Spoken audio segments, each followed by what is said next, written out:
All right, welcome everyone. Welcome to Steelman, where we discuss critical thinking and debate. Today, I'll be reviewing a video from the Oxford Union.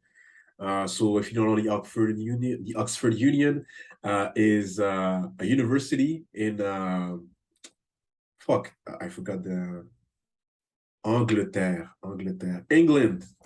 It's a university in England, and they've been like putting out like some content, usually debate online for a few years now, and I'll be reviewing the latest one. The topic is has woke culture gone too far? This is the question. So people will be coming and defending one or the other side of the stance, which is like for or against. And yeah, I thought it would be an interesting thing to do. There's a lot of debate that I'm seeing online, and I think it would be a good thing to analyze them, not necessarily from a subject, from the content perspective, but like how they, how do people come and like argue their point um, from yeah, like from a like a debate perspective, like more of the process, I would say. Yeah. So let's go.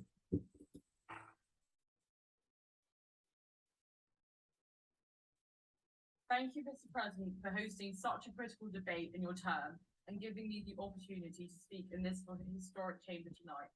Can I just say thank you to everyone who's also stayed behind just for the debate? Like any good humanities student, I understand the importance of definitions. Tonight, we need to have a working definition of the concept central to this motion. What is being woke today and how has it changed? We see this term used a lot, so much so it can sometimes seem as redundant as union slate names. You'll find it being used synonymously with social justice, disparaging curriculum reforms, and plastered all over social media and news outlets. The Daily Mail will tell you about the plague of wokedom, and The Guardian will tell you how you go about finding Mr. Woke. Whilst I'm sure my inner Carrie Bradshaw would find the search for Mr. Woke thrilling, it is worth noting the duality of the term. Initially, being woke was about championing awareness of the social injustice going on in the world, and in some sense, a rebellion against the values and impression of the state. Yeah, I do agree with that. It's one of these terms that has like changed definition throughout the years. But I do remember, like the word woke was really something that, well, I don't think, well, I guess in my case, like it's not something like people were not really saying, oh yeah, like I am woke, and well, from what I saw, right? Perhaps like some people were doing that, but um, yeah, like it has changed definition, and I think it's coming from I heard at some point, but I don't remember where exactly. But the closest analogy that I could give is in the Matrix, right? So when when Neo takes the red pill from the first time, like and he gets in the real world, like he yes, finally his eyes are open for real, his real eyes. And I think he says something that, oh yeah, like my eyes hurt, or my legs hurt, my body's hurt, something like that. And I think there's Morpheus that says, oh yeah, well it's normal. It's the first time that you're using them, right? So yeah, it's just like I guess the idea of like seeing the world as it is and not how we would like it to be. To me, it was a bit that. So yeah. However, as time has gone on, it has become harder to pin down the exact definition of the word. Few activists would call for more woke stances. Today, it has taken on a more pejorative sense, which has underlying implications of moral grandstanding and performative activism. In order to give us a working definition of woke, it is important to distinguish between the values that being woke is supposed to represent, such as tolerance, forgiveness, and respect, against woke culture, which is a distortion of these principles of social justice. Before I continue, though, it is my duty and indeed my honour to introduce the opposition. Opening the case for the opposition tonight, you'll hear from Alex Jackson, a press and sponsorship officer here at the Union, a fellow committee member who I've been lucky enough to get to know better this term. But if you're not sure who Alex Jackson is, he's just the least well-known committee member from New College. So irrelevant that he's on the term card as Alex Jackman.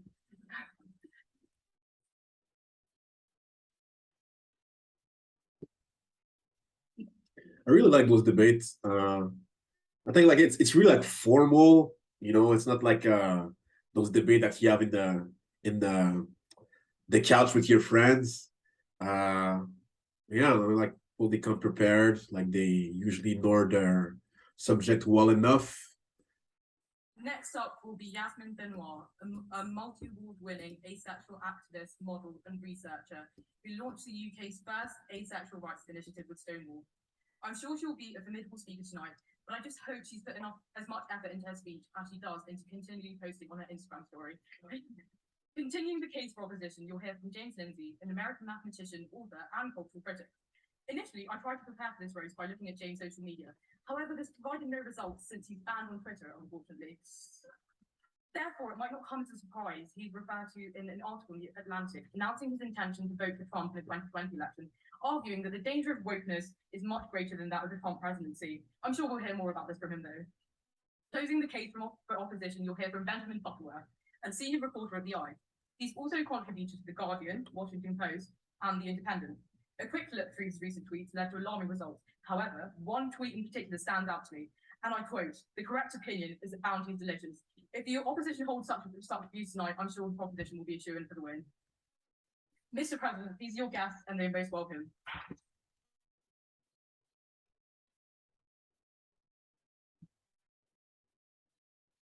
Firstly, in proposition today, I want to argue that the culture of woke values have created betray the So okay, I think so far like this was mostly like the some sort of introduction from her, right? I think now it's like she's gonna really start to like argue our case. Principles of social justice. Firstly, woke culture prioritizes performative displays above real social justice. Displays do not solve the problem, but merely hide it under the guise of aesthetic Instagram infographics. Whilst there are activists and others who are educated on the cause, there is a large majority of people who show support online but are actually ignorant about the very issues they discuss. I think we can all agree that posting on social media gives us a sense of gratification, whether it's that end of term dump, a timely profile picture change, or the overdone matriculation post. Sorry, precious, but we've all been there. It gives us that all-important dopamine hit. However, this can be very harmful. Posting on social media makes us feel we've done our bit. The ignorance of the louder fester can undermine the very causes we're trying so hard to fight for. The danger this poses, though, is not the post in itself, but the lack of education about these matters. Whilst raising awareness goes some way to solving the problem, it is no substitute for real change. The events of June 2020 show there is a disjunct between posts and social media and reality. About 28 million Instagram users participated in the Blackout Tuesday movement, which involved users posting a blacked out square image to show support for the George Floyd protests. By contrast, only 13 million people had actually signed a petition to arrest the police officers who were involved in the murder of George Floyd. Even if we accept that awareness is important, there has become a tribal necessity for virtue signaling. It almost becomes the competition among those who can champion these issues the loudest. Those who enact real change on a local level are sidelined for acting quietly. Secondly, this problem is not solely linked to individuals, but also bigger corporations. Like Walmart, the company changes its Twitter avatar for Pride Month, yet has donated to the campaigns of those who are actively voting against LGBTQ plus rights.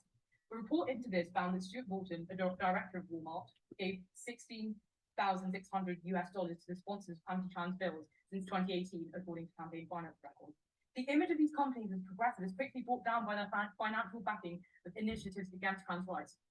There is a discrepancy between figurative support and concrete action. It is too easy for companies like this to shield prejudice behind the performative activism social media enables. Thirdly, woke culture allows little room for nuance. There's a tendency to paint everyone with the same brush and condemn everyone with the same punishment. Social exclusion, or a term we are intimately familiar with at the Union, cancel culture, with some of us being just one student article away from being cancelled ourselves. There are groups which are disproportionately affected by cancel culture and the culture of shame it creates. Lindsay Lohan.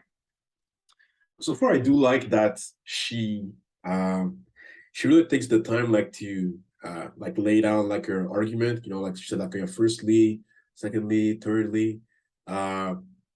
So like just that, I don't know if it's a good way to structure your argument, right?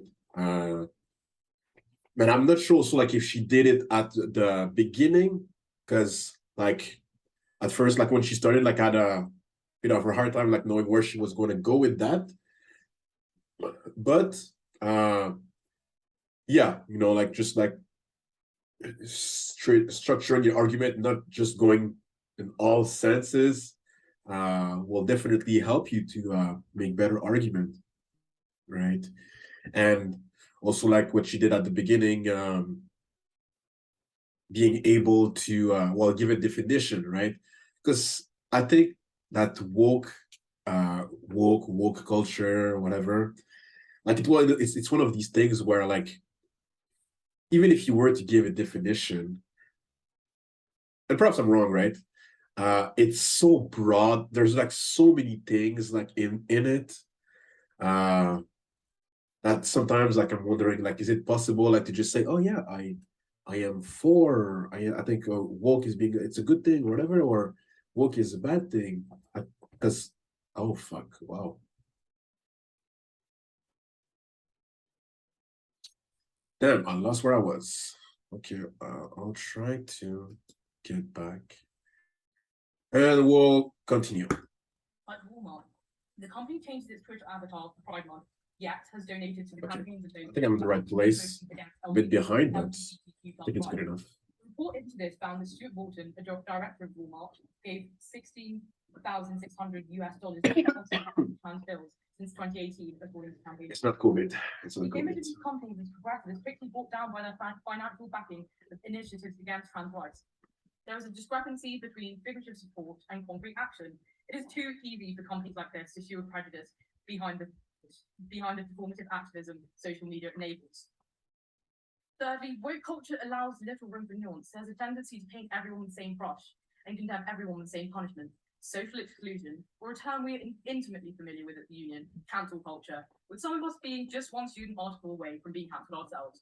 There are groups which are disproportionately affected by cancel culture and the culture of shame it creates. Lindsay Lohan and Amanda Bynes were cancelled for their struggles with drug addiction and mental health.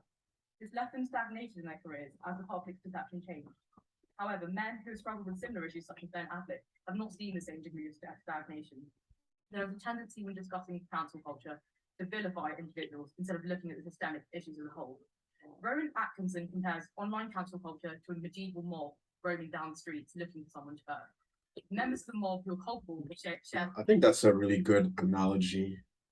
Because I think there are some aspect of that, right? The mob culture, the witch hunt. Yeah. Analogies in a debate, I think, especially when you're trying to express an argument, it's pretty good, like you're painting like an image like in the head of the person. And I think it helps you like get your point across. So yeah. Similar views are able to hide under condemnation of public figures. There does seem to be a mob mentality whereby on most issues the consensus view formed as possible. This creates a fear of starting conversations.